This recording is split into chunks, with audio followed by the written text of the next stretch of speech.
ജീവിതത്തിൽ അനുഗ്രഹത്തിൽ മുന്നേറുവാൻ, അഭിഷേകത്തിൽ ജീവിക്കുവാൻ, ആത്മീയവും ഭൗതികമായ ഉയർച്ച കൈവരുന്നതിന് വേണ്ടി ഈശോ പറയുകയാണ്, ഒന്ന് മാത്രമേ ആവശ്യമായിട്ടുള്ളൂ. മർത്തായുടെ മറിയത്തിന്റെ വീട്ടിൽ ഈശോ വന്നപ്പോൾ മർത്ത വ്യഗ്രചിത്തിയായിരുന്നു. എന്നാൽ മറിയം ഈശോയുടെ സ്നേഹം അനുഭവിച്ച് അവിടുത്തെ വചനം കേട്ടുകൊണ്ട് അവിടുത്തെ പാദത്തിനരികിലിരുന്നപ്പോൾ ഈശോ മറിയത്തെ നോക്കി പറയുകയാണ്, മർത്തയോടുമായിട്ട് പറയുകയാണ്, മറിയം ശ്രേഷ്ഠമായത് തെരഞ്ഞെടുത്തിരിക്കുന്നു. ഒന്ന് മാത്രമാണ് ആവശ്യമായിട്ടുള്ളത്. എന്താണ് ആ ഒരു കാര്യം? പൗലോസ്ലീഹ അതിനെക്കുറിച്ച് വ്യക്തമാക്കുന്നു. ഗലാത്യ 2:20, എന്റെ ഈ ഐഹിക ജീവിതം എന്നുള്ളത് എന്നെ സ്നേഹിക്കുകയും എനിക്ക് വേണ്ടി ബലിയായി തീരുകയും ചെയ്ത ദൈവപുത്രനിൽ വിശ്വസിച്ചുകൊണ്ടുള്ള ജീവിതമാണ്.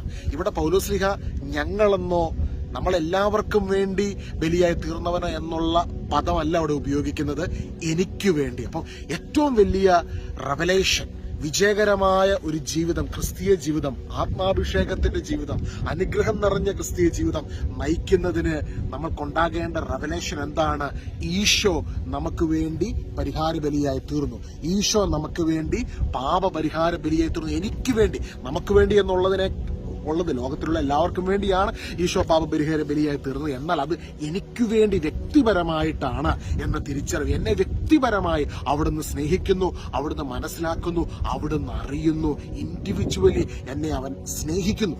അപ്പോൾ ഈ ഒരു കാര്യമാണ് നമ്മുടെ ഉള്ളിൽ രേഖപ്പെടുത്തേണ്ടതെന്ന് പൗലോസ്ലീഹ വ്യക്തമാക്കുകയാണ് ഗലാത്യ 2:20. ഇന്ന് പ്രിയ സഹോദരങ്ങളെ, ഈശോ നമ്മളെ നോക്കി പറയുന്നു, നിന്നെ വ്യക്തിപരമായി സ്നേഹിക്കുന്ന ഈ ദൈവം നിനക്കുണ്ട്, ഞാൻ നിന്റെ കൂടെയുണ്ട്, യുഗാന്ത്യത്തോളം ഉണ്ട്, ഒരു നാളെ നിന്നെ തള്ളിക്കളയത്തില്ല, ഉപേക്ഷിക്കത്തില്ല എന്നുള്ള ആ ഉറപ്പുണ്ടല്ലോ. ആ ഉറപ്പിൽ നീ ഈശോയുടെ സ്നേഹം റിസീവ് ചെയ്യുന്ന സമയത്ത് സ്വർഗീയമായ എല്ലാ ആത്മീയ വരങ്ങളാലും നീ അനുഗ്രഹിക്കപ്പെടുകയാണ്. അതുകൊണ്ടാണ് ഈശോയോടൊപ്പം എല്ലാ അനുഗ്രഹങ്ങളും നിനക്ക് ലഭിച്ചിരിക്കുന്നു എന്ന് എഫെസോസ് 1:3 നമ്മൾ കാണുന്നത്. സ്വർഗീയമായ എല്ലാ ആത്മീയ വരങ്ങളാലും, ചില ട്രാൻസ്ലേഷനിൽ പറയുന്ന എല്ലാ ആത്മീയ അനുഗ്രഹങ്ങളാലും, ഇംഗ്ലീഷിൽ പറയുന്ന എല്ലാ ബ്ലെസ്സിങ്സും, എല്ലാ അനുഗ്രഹത്തിനാലും നിന്നെ ദൈവം ഈശോയിലൂടെ അനുഗ്രഹിച്ചിരിക്കുന്നു. പിതാവാൻ ദൈവം ഈശോയിലൂടെ എല്ലാ അനുഗ്രഹങ്ങളാലും നിന്നെ അനുഗ്രഹിച്ചിരിക്കുന്നു. കാരണം എന്താ?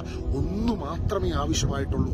ആ ഒന്ന് മാത്രമായത് മറ്റൊന്നുമല്ല, ഈശോ നിനക്ക് വേണ്ടി ഉണ്ട്, നിന്നെ സ്നേഹിക്കുന്നു.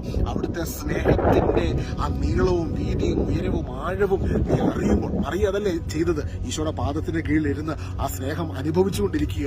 എഫെസോസ് 3:16 മുതൽ 18 വാക്യമാണ് എന്റെ ഓർമ്മ ശരിയാണെങ്കിൽ അവിടെ രേഖപ്പെടുത്തിയിരിക്കുന്നു, ദൈവത്തിന്റെ സ്നേഹത്തിന്, ക്രിസ്തുവിന്റെ സ്നേഹത്തിന്റെ നീളവും വീതിയും ഉയരവും ആഴവും അറിയുന്നതിലൂടെ നിങ്ങൾ ദൈവത്തിന്റെ സമ്പൂർണതയാൽ നിറയപ്പെടുവാനും ഇടയായി തീരും. നമ്മൾ പോലും അറിയാതെ ഈശോ എന്നെ സ്നേഹിക്കുന്നു എന്ന തിരിച്ചറിവിൽ ഞാൻ ഈശോയാൽ സ്നേഹിക്കപ്പെടുന്നു. ഒന്ന് പറഞ്ഞേ, എന്റെ ഈശോ എന്നെ സ്നേഹിക്കുന്നു, ഞാൻ ഈശോയാൽ സ്നേഹിക്കപ്പെടുന്നു, ഈശോയുടെ അനുഗ്രഹത്തിന് കീഴിലാണ് ഞാൻ. നമ്മുടെ ആ സബ് കോൺഷ്യസ് മൈൻഡിൽ ഈ തിരിച്ചറിവ് ഇന്ന് നിറയപ്പെടട്ടെ. ഈശോ എന്നെ സ്നേഹിക്കുന്നു, ഈശോയുടെ കൃപയ്ക്ക് കീഴിലാണ് ഞാൻ. ഇത് നിങ്ങൾ ഇച്ചിരി ഡൗൺ ആയിട്ടൊക്കെ ഇരിക്കുവാണെങ്കിൽ നിങ്ങൾ വീടിനകത്തിരുന്ന് പറഞ്ഞ്, എന്നെ എന്റെ ഈശോ സ്നേഹിക്കുന്നു, എന്റെ ഈശോയുടെ കൃപയ്ക്കുള്ളിലാണ് ഞാൻ, എന്റെ ഈശോയുടെ കരുണയ്ക്കുള്ളിലാണ് ഞാൻ. ഇത് പറയുമ്പോൾ തന്നെ നമ്മുടെ ആ വിഷമത്തിൽ നിന്നൊക്കെ പുറത്തു വരാൻ ആ കൃപയുടെ അഭിഷേകം നമ്മളെ സഹായിക്കുകയാണ്. അതാ ഈശോ പറഞ്ഞത്, ഒന്നു മാത്രമേ ആവശ്യമായിട്ടുള്ളൂ. ഇത് മറിയം ശ്രേഷ്ഠമായത് തെരഞ്ഞെടുത്തിരിക്കുന്നു എന്ന് എന്റെ ഈശോ എനിക്ക് വേണ്ടി ഉണ്ട്. അവിടുന്ന് എന്നെ സ്നേഹിക്കുന്നു. അവിടുത്തെ സ്നേഹത്തിന്റെ ആ നീളവും വീതിയും ഉയരവും എങ്ങനെ നമുക്ക് മനസ്സിലാക്കാൻ പറ്റുന്നത്? ഈശോ എനിക്ക് വേണ്ടി അവസാന തുള്ളി രക്തം വരെ തന്റെ ബലിയിലൂടെ നൽകി, അല്ലേ? ആ സ്നേഹത്തെ ഒന്ന് ധ്യാനിക്കുമ്പോൾ നമുക്ക് മനസ്സിലാക്കാം, നിങ്ങളായിരിക്കുന്ന റൂം മുഴുവനും ഇപ്പോൾ ഈശോയുടെ സ്നേഹം കൊണ്ട്, ഈശോയുടെ കരുണ കൊണ്ട്, ഈശോയുടെ കൃപ കൊണ്ട് നിറയപ്പെടുമാറാകട്ടെ. പ്രിയ സഹോദരങ്ങളെ, ഈ സ്നേഹത്തെക്കുറിച്ച് അറിയുവാനുള്ള ശക്തി നമുക്ക് ലഭിക്കട്ടെ എന്ന് പൗലോസ്ലീഹ എഫെസോസ് 3 പ്രാർത്ഥിക്കുകയാണ്. അറിവിനെ അതിശയിപ്പിക്കുന്ന ക്രിസ്തുവിന്റെ സ്നേഹത്തെക്കുറിച്ച് നമ്മൾ മനസ്സിലാക്കുവാനുള്ള എല്ലാ വിശുദ്ധരോടൊപ്പം അത് തിരിച്ചറിയുവാനുള്ള ശക്തി നമുക്ക് ലഭിക്കട്ടെ. വ്യക്തിപരമായി, ഇൻഡിവിജ്വലി നമ്മളെ വ്യക്തിപരമായി സ്നേഹിക്കുന്ന ആ ദൈവത്തിന്റെ സ്നേഹം നമ്മുടെ ആത്മാവിനെ തഴുകുമ്പോൾ എല്ലാ അസ്വസ്ഥതകളിൽ നിന്നും നമ്മൾ സ്വതന്ത്രമാകുന്നു.